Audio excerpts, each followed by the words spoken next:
Olá pessoal, vamos fazer agora nesse vídeo um breve comentário sobre a primeira avaliação. E a primeira questão da avaliação, ela pergunta o seguinte: quais os ramos da física clássica e descreva-os indicando os fenômenos naturais que estudam. Bom pessoal, vamos comentar aqui a primeira questão da prova. E a primeira questão da prova, ela pede para você explicar os ramos da física, né? Física a gente sabe que é a ciência que estuda os fenômenos da natureza. Ela divide-se em física moderna e física clássica. Como a questão não pediu para explicar sobre a física moderna, então vamos deixar para comentar em outra oportunidade. Vamos comentar mais a física clássica. A física clássica divide-se em mecânica, termologia, óptica, ondas e eletromagnetismo. A mecânica estuda os movimentos dos corpos. A termologia estuda fenômenos termodinâmicos. A óptica estuda a trajetória da luz. Ondas estuda oscilações que se propagam em um meio. Eletromagnetismo estuda fenômenos eletromagnéticos, ou seja, os fenômenos que compreendem a eletricidade e o magnetismo. A segunda questão, ela fala o seguinte: medir é preciso e preciso. Quais os 7 padrões internacionais da física determinados pelo Sistema Internacional de Unidades e quais as grandezas físicas associadas a esses padrões? Se preferir, pode responder no formato de tabela. Bom, pessoal, a segunda questão ela pergunta quais os padrões internacionais da física e quais as grandezas associadas a esses padrões.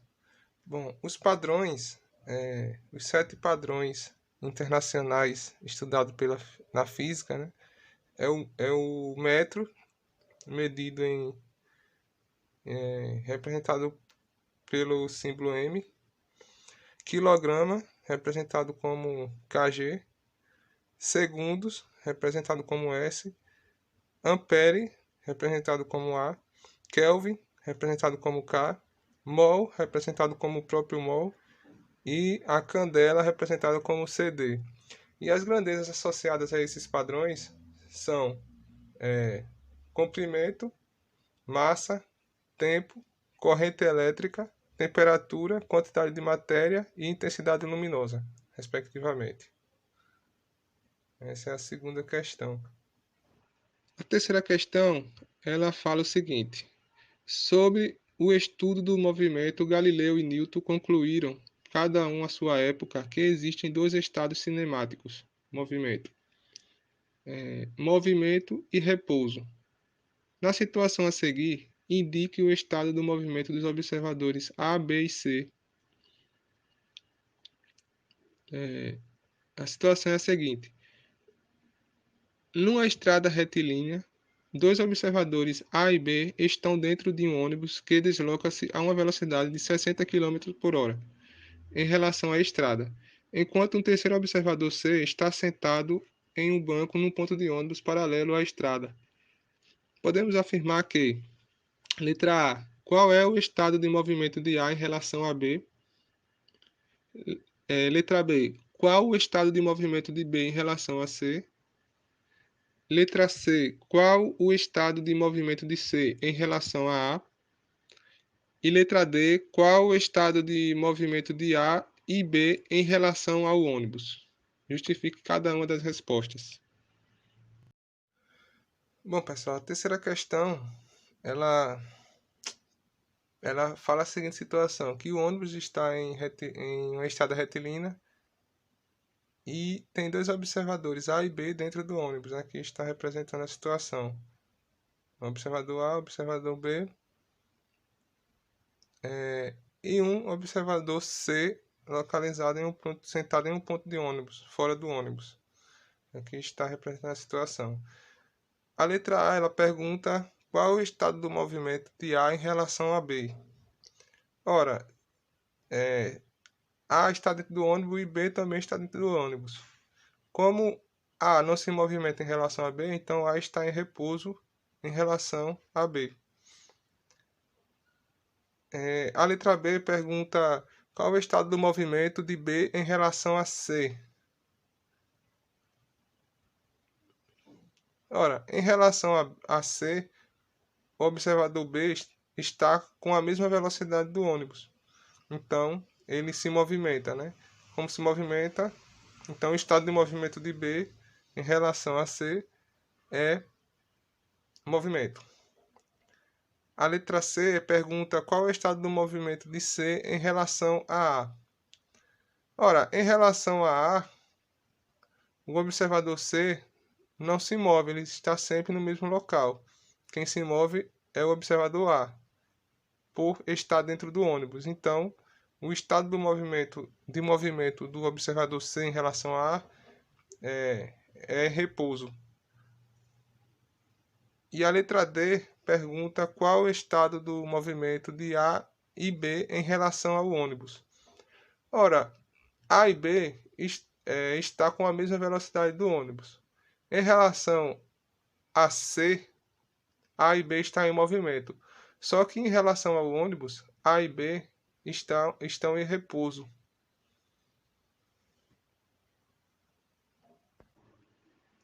Quarta questão. Uma prova automobilística foi realizada em um autódromo cuja pista mede 4,5 km. A velocidade média desenvolvida pelo vencedor da prova foi de 180 km por hora.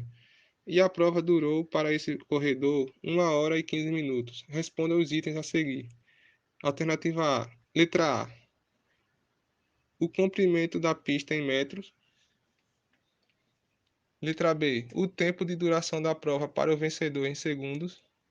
Letra C. A velocidade do móvel em metro por segundo. E letra D. Quantas voltas o vencedor completou nesta pista? Bom, aqui são os dados da questão número 4. Né? O comprimento da pista é 4,5 km, a velocidade média do vencedor foi de 180 km por hora e a duração da corrida foi de 1 hora e 15 minutos para o vencedor. Na letra A ele pergunta o comprimento da pista em metros. Bom, como a pista mede 4,5 km, é só multiplicar por 1000. Multiplicar 4,5 vezes 1000 e temos o comprimento em metro, que é 4.500 metros.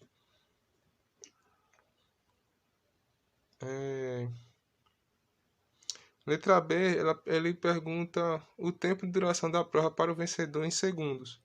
Ora, se o tempo do vencedor foi de 1 hora e 15 minutos, para transformar esse tempo aqui em segundos, basta multiplicar 1 hora, transformar 1 hora em segundo. Para transformar 1 hora em segundo, eu multiplico por 60 minutos vezes 60 segundos. Essa é a quantidade de segundos que tem em 1 hora. E transformo 15 minutos para segundo. Para isso, basta multiplicar o 15 vezes 60 segundos. Aí eu somo esses dois resultados e tenho como resultado final 4.500 segundos. Esse é o tempo total em segundos. Letra C é perguntada a velocidade do móvel em metro por segundo. Ora, essa velocidade foi 180 km por hora. Para transformar para metro por segundo, eu faço o quê? Basta dividir pelo fator 3,6.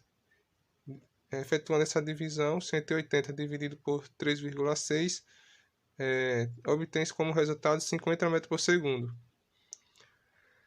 Na letra D, é perguntado quantas voltas o vencedor completou nesta pista. Para isso, basta eu encontrar o meu ΔS, né? E para isso, eu vou ter que usar a fórmula da velocidade média, que é ΔS sobre ΔT. A velocidade média eu tenho, foi dado na questão, que é 180 km por hora. O meu ΔS, que é o deslocamento total durante a corrida, é o que eu quero encontrar. O ΔT foi dado, que é 1 hora e 15 minutos. Então, aqui eu isolando o ΔS dessa expressão, eu multiplico 180 vezes o ΔT. Aqui, ΔS é igual a 180 vezes ΔT. O ΔT eu tenho que transformar para a hora. Então, eu tenho que transformar o 15 minutos em horas. E aí, 15 minutos em horas é igual a 0,25 horas. E aí, eu somo 1 hora mais 0,25 horas. E o tempo total em horas é 1 hora e 1,25 horas. Efetuando essa multiplicação, eu tenho o meu ΔS total, que é 225 km. Agora, para saber o número de voltas, basta multiplicar esse deslocamento, né, que é 220, ou melhor, basta dividir esse deslocamento, que é 225 km, pelo comprimento da pista, né?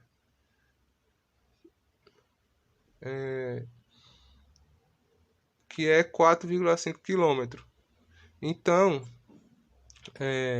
225 km dividido por 4,5 é igual a 50 voltas. A quinta questão diz o seguinte: um ônibus percorre a distância de 480 km entre Recife e Maceió com velocidade escala média de 60 km por hora. De Maceió a Aracaju, distantes 300 km, o ônibus desenvolve a velocidade escalar média de 75 km por hora. Qual é a velocidade escalar média do ônibus no percurso de Recife a Aracaju?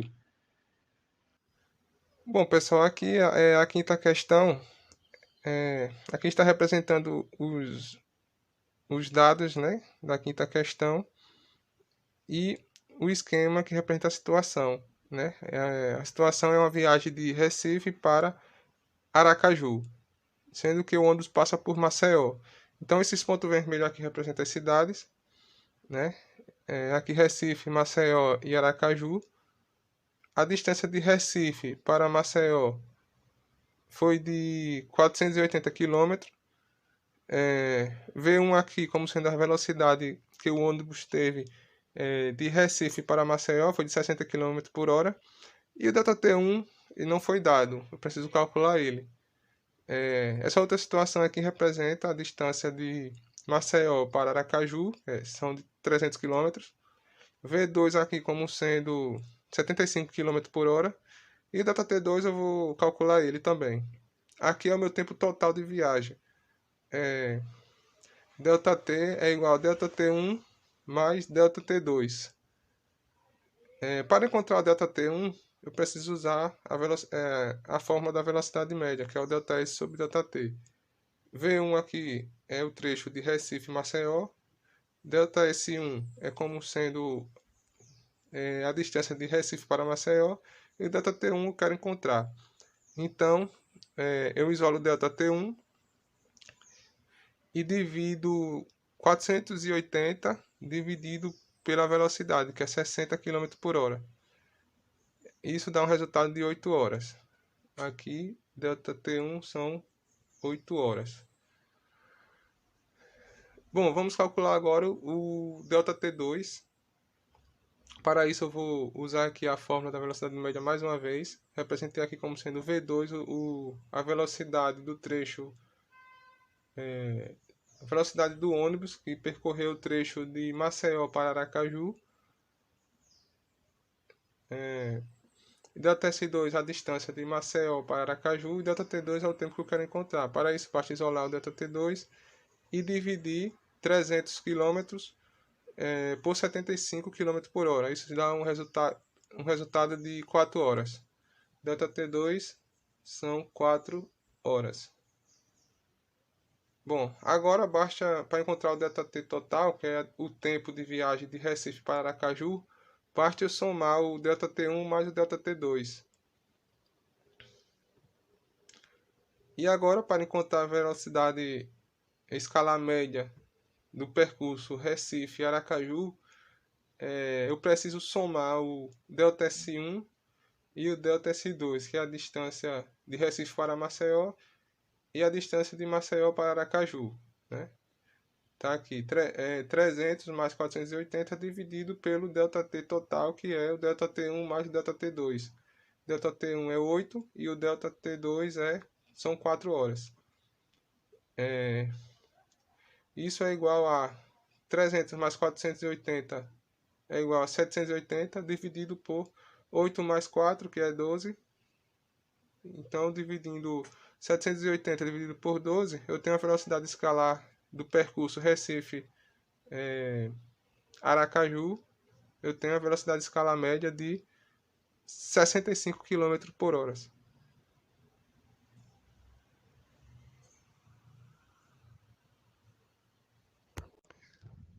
Bom, vou dar uma pausa aqui na explicação para pedir para você que acompanha o canal deixar aquele joinha para fortalecer. E você que é novo no canal, inscreva-se para acompanhar vídeos como esse.